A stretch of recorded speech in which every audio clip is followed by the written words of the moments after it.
Because there's the complete lack of pregnancy makes me there's Horny. yeah, no children. That's crazy.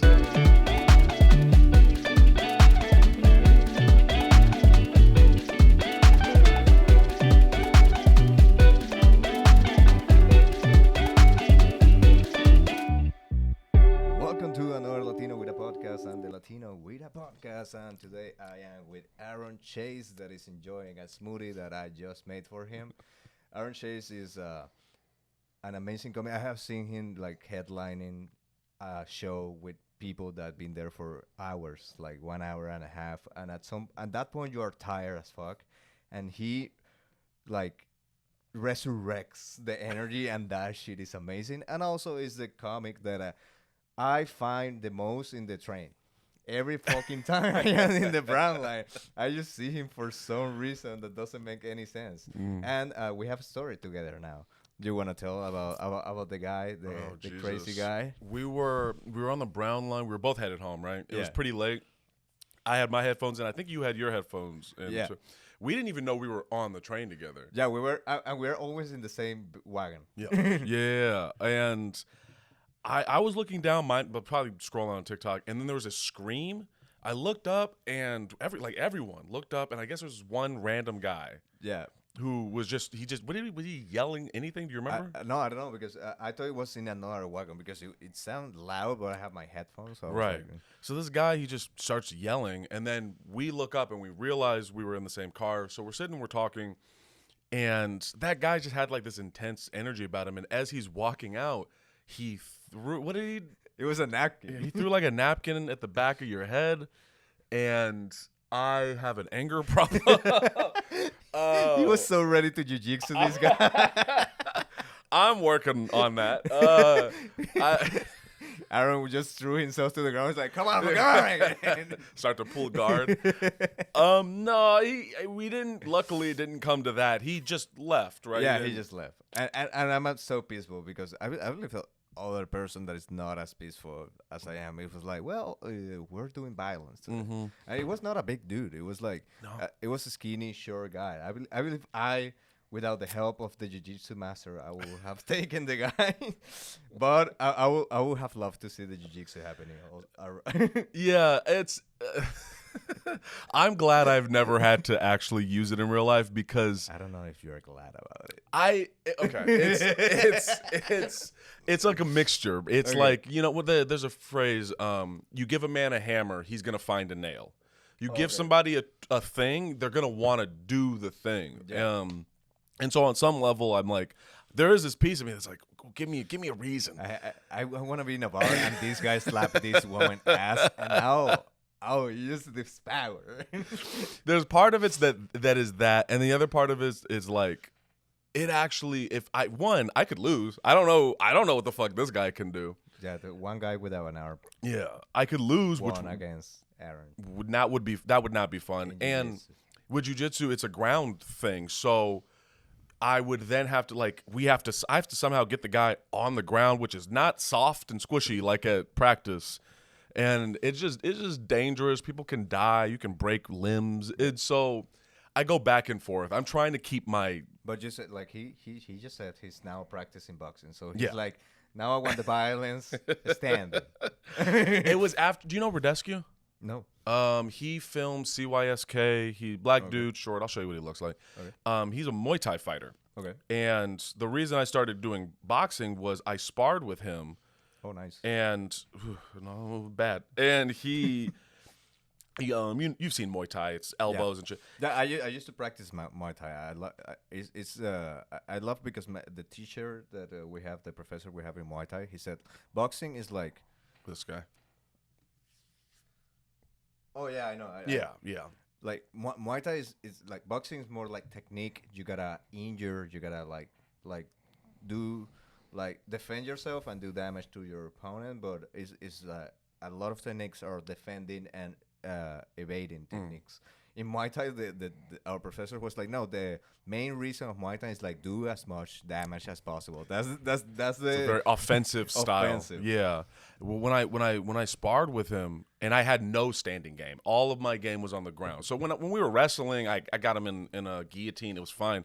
But as soon as punches were thrown, I'm like, oh, I can't handle this.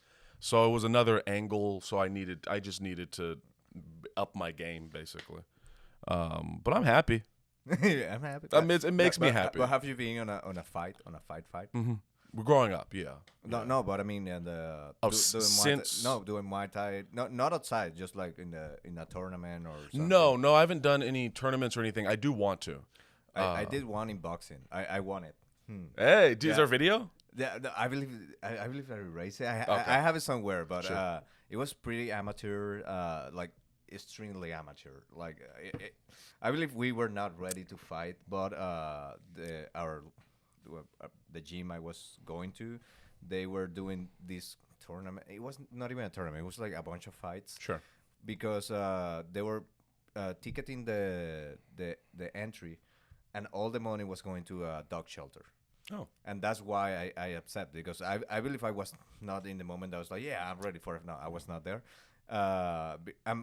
When I'm boxing, I don't want to get hit. I want to hit.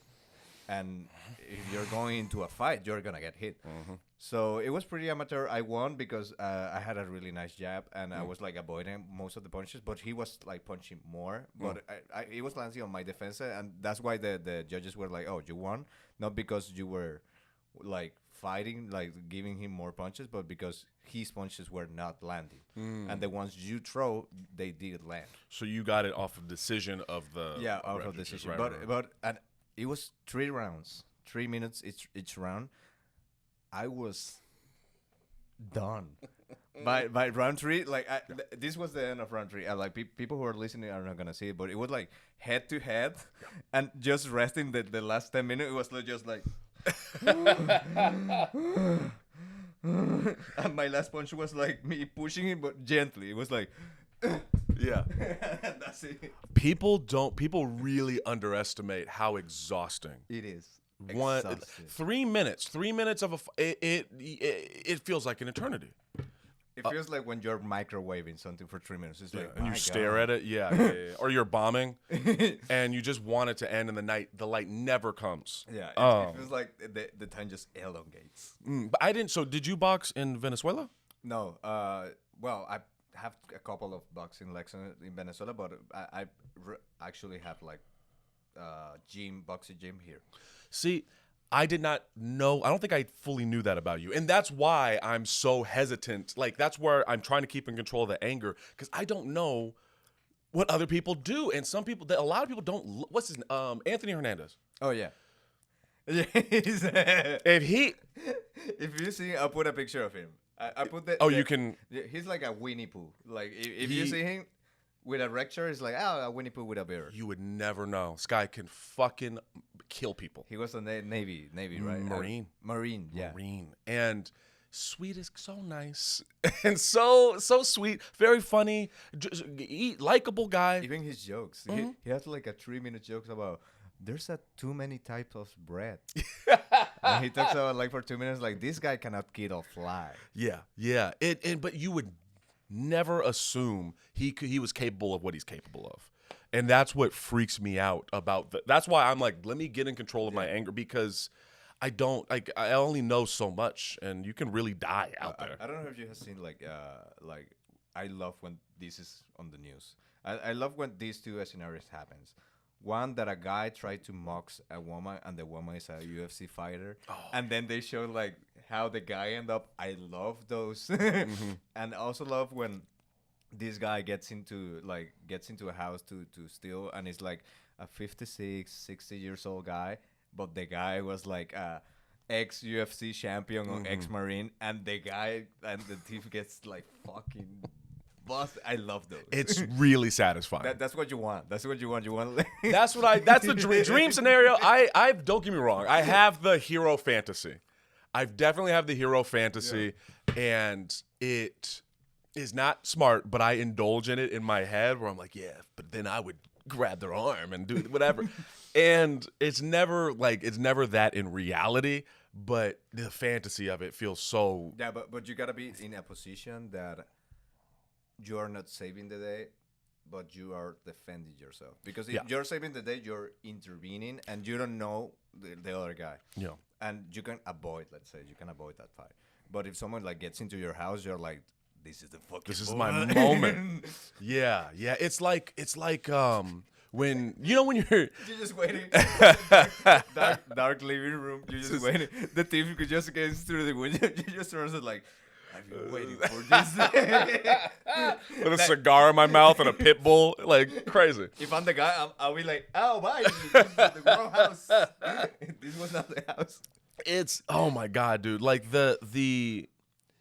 it's like when you're doing stand up and you're doing really well, but you have that heckler that is the funny guy of their group. Oh yeah. And they don't realize like you're a street fighter. You swing around and are kind of tough. Motherfucker, we do this every single day. Like it's not the same thing. And I have a microphone. Yeah, I have a microphone. Everyone already has heard my joke. Like you're going to lose this. Yeah. And I think people just get real cocky for no discernible reason, but On internet like this happens. Like I post something. It was one clip of the podcast that said like, yeah, we don't believe in young relationships. That most of them break up. Like when you're like 18, 19, those relationships usually don't get to like, this is not gonna be your partner forever. Usually they break up. And we post that, and a lot of comments were like, I've been together with my girlfriend since we were 18. We're now 26. And in the video, we said like, Sonal says, I give you 6 months. And I comment under that, like, I'll give you 6 months just to like be a callback. It was that long paragraph after that of the guy saying like, you're so lame with your fucking lame videos. And I feel so sorry, like, not even sorry for you. It's like you surely are on your mom's basement recording this lame content because you're hoping on me breaking up with my girlfriend. And I was like, you know what? I'll kill this guy with kindness and with like making him feel bad. So I comment on that. It was like, oh, I wish I was on my mom's basement because my mom is still in Venezuela and I haven't seen her in a lot of time, and I miss her a lot, man. Next time he was like, now I feel so bad.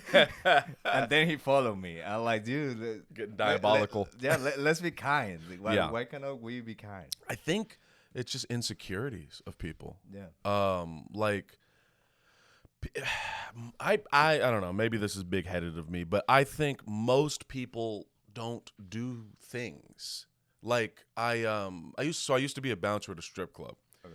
And I remember talking to the girls. Some of them were very interesting and smart, and others were exactly what you... Bouncer before jiu-jitsu? Yeah, so let me explain that. Yeah, let me give some context for that. Because I didn't have any fight training or anything like that. Okay. I asked the owner, Dino was his real name, this old school Italian guy.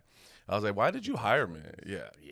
And I was like, why did you hire me? Like, all of the other guys are big as fuck, and they beat people up, and like, there was nothing I could physically do in these situations. What's that? What? You're big. Yeah, these guys were disturbing, huge, like real bouncers. Okay. And he said, I believe in you. You're a real bouncer too. Oh, thank you. He said, we hired you because you're professional and you'll try to talk people down, and we won't get in a lawsuit. Okay. And I was like, oh, that makes sense. So like, I'm a bitch. That's yeah, what you're saying. very nice person. And Fuck you, Dean. it was an interesting experience working at a strip club, but that's a whole other discussion. But I remember talking to one of the girls, and I was like, so what do you do? Like, I was, when you're like, what do you do? And she's like, what do you mean? I was like, do you have hobbies or goals or passions? And she's like, well, I go home and I watch Netflix. That's it. And then I come here, and that's what I do. And I'm like, I don't know how people live that life where they don't do anything, but to each their own. And that's why you're like, I'm gonna learn things. Something. I like think jiu-jitsu in this case. Growing up, I was a pretty upsetting person to be around. I was obnoxious and loud and insecure and annoying and opinionated and hard-headed and other shit. And I didn't have any productive outlets. Like nobody, like everyone tried to put me in basketball, and I didn't give a fuck about basketball. Okay. And so I didn't have any productive outlets, and because of that, I did unproductive shit. So now I have all this energy to do things, so I just allocate them to different things so that I don't go crazy. So I don't do stupid shit, essentially. Okay.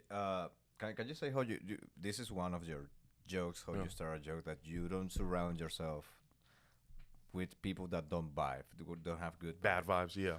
So, at what moment did this transition happen? The annoying Aaron Chase, they be like, I will fuck everybody, to like, goodbye. Just goodbye only. I would say pre-pandemic, I don't think anybody in Chicago would have liked me. Okay. If you met me before the pandemic, you would have said he's talking way too much. He's really aggressive. He's telling me what to do. Like, the way I would try to express that I cared was telling other people what to do. Okay. So he's telling me how to do comedy. And like, I didn't, internally, I mean well. Like helping. Yeah, I think I'm helping, and I'm trying to be friendly, but I'm coming off like a crazy dickhead. And then the pandemic hit, and the quarantine happened, and I was like alone for the first time. We were talking about this before we started recording. In Venezuela, y'all have like time to chill. Out here, we grind. That's all we do. Yeah. I had, like, literally in my life, I had never relaxed like that. Okay. Ever, where I didn't have anything to do. And I just took stock of myself, and I just started to change from there. And then when I moved out here, some of those bad habits came back that first year, and then I had to re-chill that out. But I would say the moment, I'm going to try to be specific. There's a specific moment Okay. that I'm going to try to express without getting specific of who the person is. Exactly. Yeah, you can cut corners. Appreciate it. I came here very open-hearted. I was like, I want to make friends. I need a community. I need to build my own family. And I made the mistake of trusting certain people that I knew I shouldn't actually trust. You know, like when you get the guts. Yeah, you're like, this person is, they're trying to slick talk, and they aren't backing up what they're saying, and they're being shady. Their way they're moving is not trustworthy. But I was just naive, and I just wanted friends. I wanted, which sounds so pathetic, but whatever. No, it's not like, dude, like, we can talk this in the second part, but because I feel like sometimes really lonely. Yeah. Yes, I have an issue. Pre-quarantine, I had this issue with being, I could not be alone. Now I love that shit. I go to a mic and I go into my little corner, but at the time, like, I just wanted friends. And then this person did something that was so egregious, so like, oh, you're not a hustler. Well, a hustler. You are like, I don't know if shiesty is the right word, but shady. Like, you only care about you, and you are willing to step and destroy everyone around you to get just one level up. Yeah. And that's part of comedy. That energy is going to be in comedy because this is competitive in some way. Yeah, but you never expect a backstabbing. Yeah, you don't. I was not anticipating what happened. Yeah. And I think, and it was after that where I got really closed off. Where I was like, I don't like nobody now. And now I'm chilling out, and I'm letting people in that I feel deserve to be in my space. If that makes sense. And that was the good vibe. That was the good vibes. That's the good vibes. And that's the good. That's where we got to the good vibes. Yeah, now it's a material. Now he's on stage and it's like, everybody have good vibes. Someone doesn't cheer, he put that person out of the room. Yeah. Like, get the fuck out. Get the fuck out. You did not cheer for the good vibe. I think that the people you surround yourself with affect you and say something about you. Yeah, for sure. Because I've been talking about Drake and Kendrick constantly. I'm talking about it now. Like, I surround myself with Drake, P. Diddy, Harvey Weinstein. The group, the clan, real bros. I think. Did you give a fuck about that? Do you know you don't know what's going on? I know they're like writing songs to each other, which is a little gay, but. So to summarize it,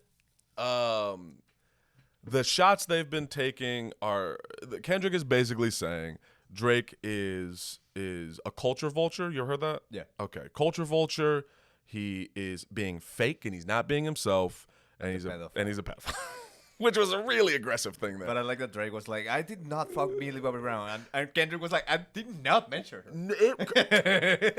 I mean, we could talk about this forever. But one of the things I took two important things from that battle, which was, one, Drake has terrible friends.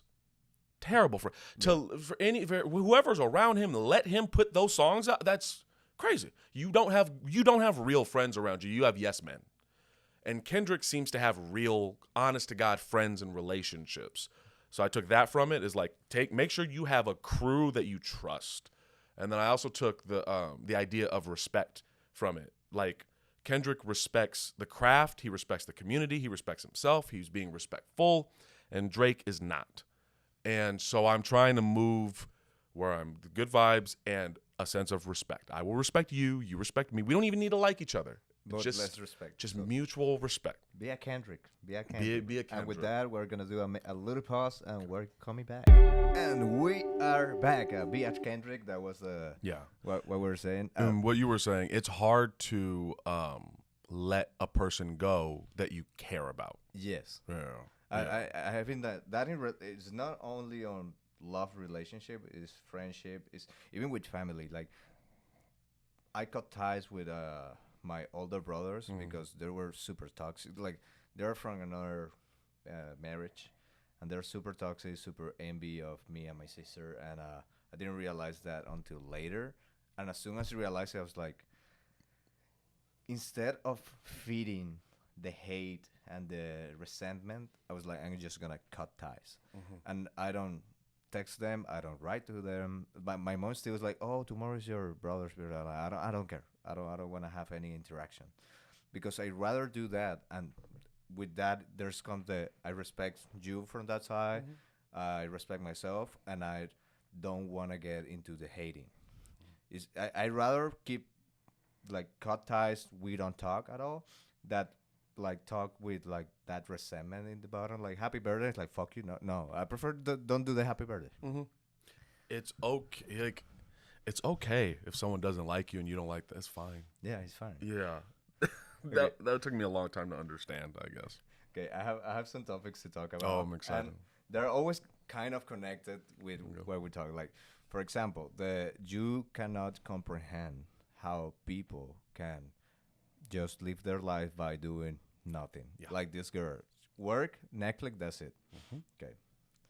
I just realized, like, I just found this, and for me, it is amazing, because it's like this kind of experiments you would like to do. Elon Musk did it. Elon Musk gave Starlink internet to like really dense in the Amazon forest Brazilian tribe that is called the Morubus. Okay, context. They already have smartphones, but they use it like just to calls and to like take pictures of like, I when they're in the city to call, and pictures when they're like, oh, I found this, like this, I don't know. So to clarify, there's a remote group. They have smartphones, but they don't use it the way we use it. Because they don't have internet. Okay. They usually just like to call and to take pictures. Okay. And or maybe internet, but just when they travel to the city, they use it there, they go back. Okay. Well, Elon Musk put a Starlink, and now they have internet. I want you to guess what they are doing now. They are because the news is there. What? Okay, so they are now living with the internet, and it just happened. Yeah. There are probably a lot of infighting. There's a lot of fighting. I think a lot of fighting is happening. A lot of aggression's probably going on. They're probably getting fatter. They're probably moving less and staring at the thing more. This is September 2023. They got the internet. It's been about a year. Yeah. They're probably gaining a lot of weight. And I don't know, maybe they're more sexual or less sexual. I don't know. Those are my three things. Okay. The fighting, not yet, at least. Give it time. Exactly. Not yet, at least. But maybe not fatter, but they're getting lazier. And the leader of the tribe was like, because they were on their phones instead of like going on fishing and like gathering, and it's like, we need the food. Like, the leader of the tribe was like, you need to fish. they're getting lazier, and this is less than a year. They're already porn addicted. Yeah. That was yep. They're Yep. like, oh, we can see titties on the internet. At any time. It's so fuck, man. Like I don't think the technology is inherently bad. Like it's dope. What we're doing right now is so dope. Yeah. But I don't know if our brains are able to handle this. It's so much. And they're like basically overnight. Yeah. Like God. like we leave a process. They're like, oh shit, I can see titties here. Yeah. Oh, nice. That's so crazy. So like the leader of the tribe was like, okay, you can use it. Like he put like a regulation on the hours. Like they put it in the morning. They put it, I believe, late night and Sunday all day. But the leader of the tribe have to do that because they were doing nothing. Yeah. They were like just like waking up, going to the fucking cell phone, and that's it during the whole day. It's so okay. So I get that. I fall down TikTok rabbit holes. I definitely do that. I think with my personality, I eventually get bored. Like even when I go down the rabbit hole, I start to get antsy, and then I want to make a thing. Like I have something in my head where I need to make a thing. Okay. And that is, I think, what keeps me from being too internet folk. It's just because I need tangible. I just need to touch and move things. Yeah. I call it human shit. I just need to do human shit, and the internet is not human to me. A fucking crowd just making their messes like, what the fuck? Yeah, dude? yeah, What the fuck? I do like this is not just human. But for me on the rabbit holes, I always like I'm so thankful when I get into something. I just scrolling. I'm like, oh, this is for me. This is for me. Yeah. I love when I get into something that is like, this is not for me.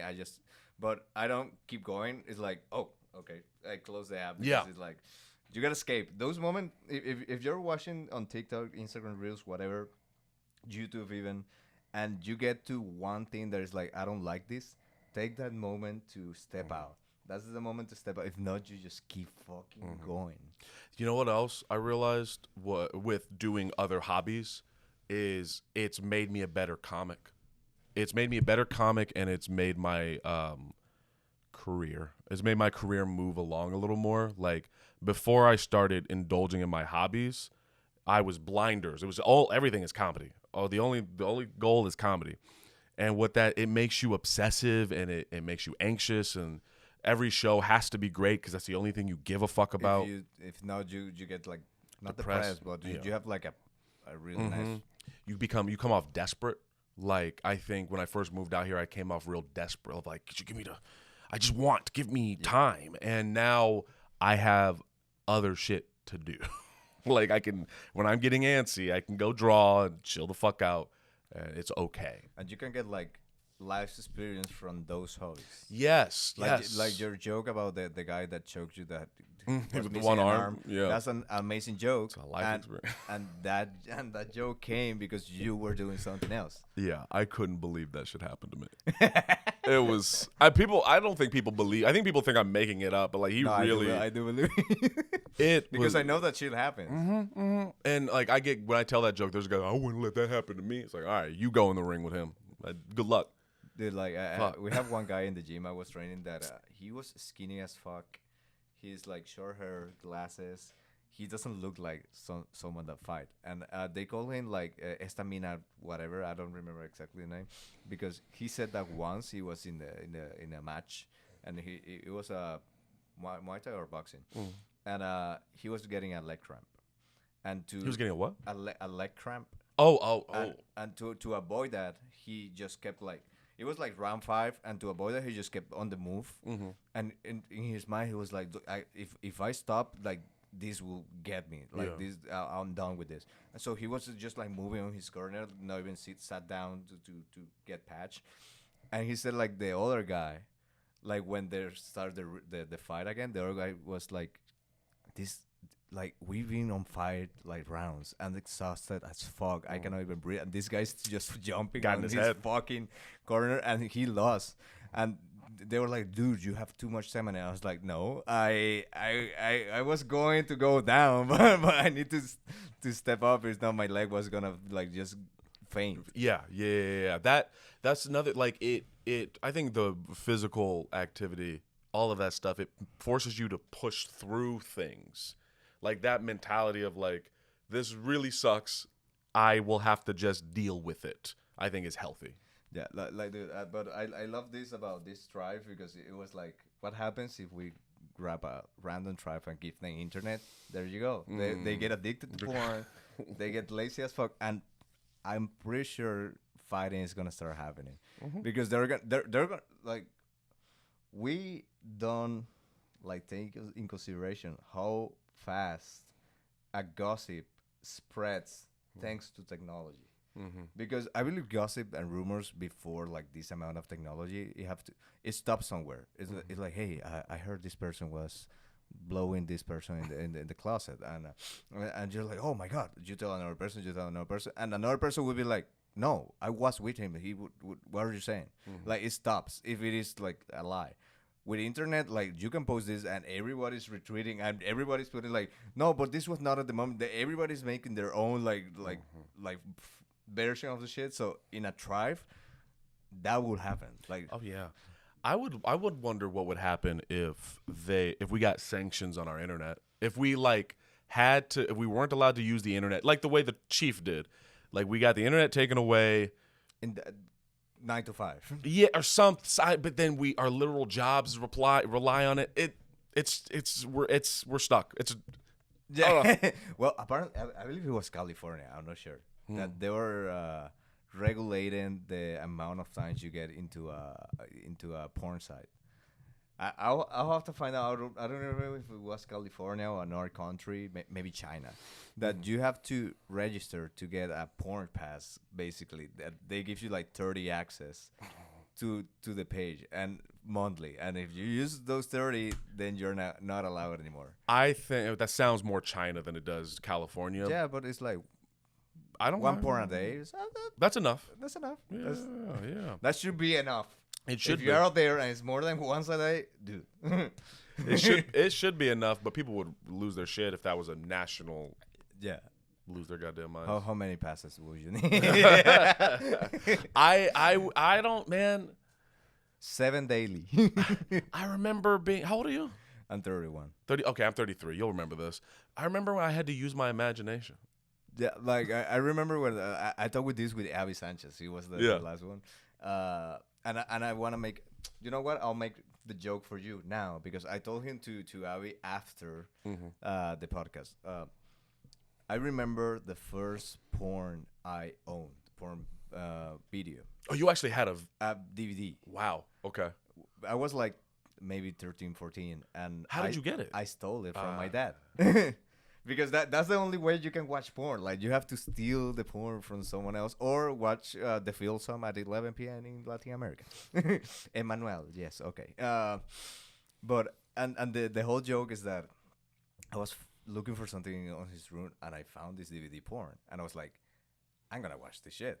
So I watched it, jerk off, put it. But I gotta be sneaky because this is my dad's. Right. So I took it off, watch it, jerk off, put it back. Yeah. Every fucking time.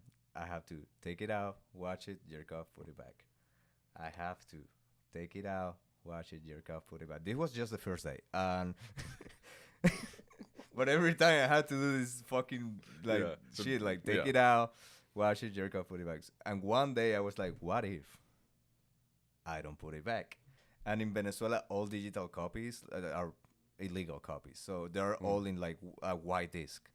So once I took it out, I watched it at jerk off because I followed steps. And then when it was the time to put it back, I was like, okay, I'll put it back another DVD. So I put back Fast and Furious 2.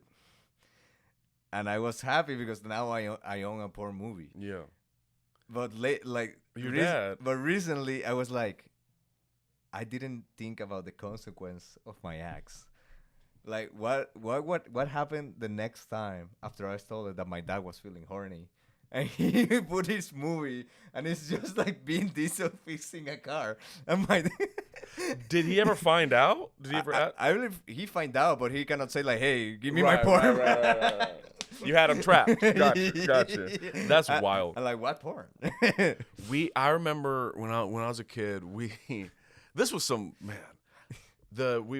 All of us we would like sleep over one friend's house that had fucking Cinemax. Yeah. And we found this thing. It was a show called Real Sex. And I remember that. Yeah, we had a lookout, and we had to turn it really low, and you have the control on the one that it goes to the, it goes right back to the yes.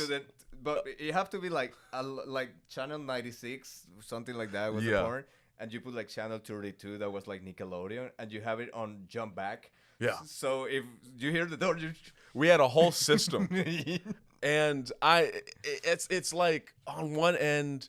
It's like, you're naturally going to want to watch porn. Like, that's a human thing. Yeah. On the other hand, having some sort of difficulty to get to it is the fact that I can, right now, if I really wanted to, we could just bring up some porn. It's crazy. It's so crazy. I usually put gay right porn on the green screen. That's what is playing always on the green screen. As it should be. As it should. But yeah, I don't watch it on my phone. I watch it on the laptop, and people say I'm crazy, but it gives me a little bit of the attachment of I cannot watch it everywhere. I have to be at my home at least. Like Avi Sanchez, and I'll say it because he said it on the podcast, so I don't care. He's like, I watch it everywhere on my phone, and he's like, why? Exactly. I'm judging Abby. I'd ask you about that later. You have a problem? Do you need to join Mike Robinson in rehab? God. Laying in bed, and it's like, yeah, but what if like it just the phone falls on you? It's like, no, I have an harness. Get like, the. He has a harness. Harness to put the phone. It's over. Our civilization is crumbling. That's so crazy. I was like, and he was judging me for doing it on my laptop. It's like, dude, the laptop. Oh shit! I know. Well, I'm not gonna put Ty on blast. I'll tell you when the thing is off. But no, I have a DVD collections too. Part of that is like okay, I have to look through my DIN, take it out, and I gotta press play and change. All of them were yours. Yeah, they're my I have a DVD collection. Yeah, but did you stole something from your dad ever? No. From your mom? No, but no, definitely not like anything porn related. No, but I'm not close with my family like that. Yeah, it's good to not be close to your family like that. Yeah, that's a weird way. Because apparently, kinks, you are hereditary, so your parents may have the same kinks as you have. So like, oh Jesus Christ, dude, I don't like this conversation. And I got my first porn stolen from my dad. So if that's true, like me and my dad have one really nice kink. It sucks. So so let's talk about something less uncomfortable. What you're saying? So let's say my dad has a foot fetish, hypothetically. Okay. Then genetically, that's something I'm more inclined to also. More inclined, like not like for true, like it's not like you right, but you're more inclined to. That's so weird. So think about your kinks and think about your parents. They may have done that. This is getting gross. People, they're on reels. Like, comment your parents. Like, what is your kink? Jesus. And maybe your dad or your mom has it. Are there other topics you? I do have. Actually, we're like, if you heard last statement, we're gonna end the episode. But I have one more topic for the bonus content. Let's do it. But no, let's hear your kink. What is? My kinks? A lot. I'm gross. But say one, the softest one, and then promote like and then promote my comedy type thing. I like just butt stuff in general. I think part that's of pretty normal, though. Yeah. Is that normal now? I believe it's normal now. All right, I guess I'm not as exciting as I thought. Because there's the complete lack of pregnancy makes me horny. Yeah, no children. That's crazy. I like that. There's some other stuff that I'll say off camera because I don't know. You'll see. I hope I won't see. Yeah, I hope I will hear. No, I'll show you. I got it all prepared. I record my DVD collection on my phone so I can have it every. Yeah. Well, say your comedy. Oh, my comedy. Hi, I'm Aaron Chase. I do stand-up comedy in Chicago. Nice. You have a show in Second City. I do. I have a show at Second City. It's called Comedy Typhoon. It's every Sunday at 9 p.m. And my Instagram and my TikTok is Aaron Chase 91, and I post anytime I do shows. Perfect. So bye. Adios. Dude, you have to wait. Oh, I gotta wait. I gotta wait. Thanks. Yeah.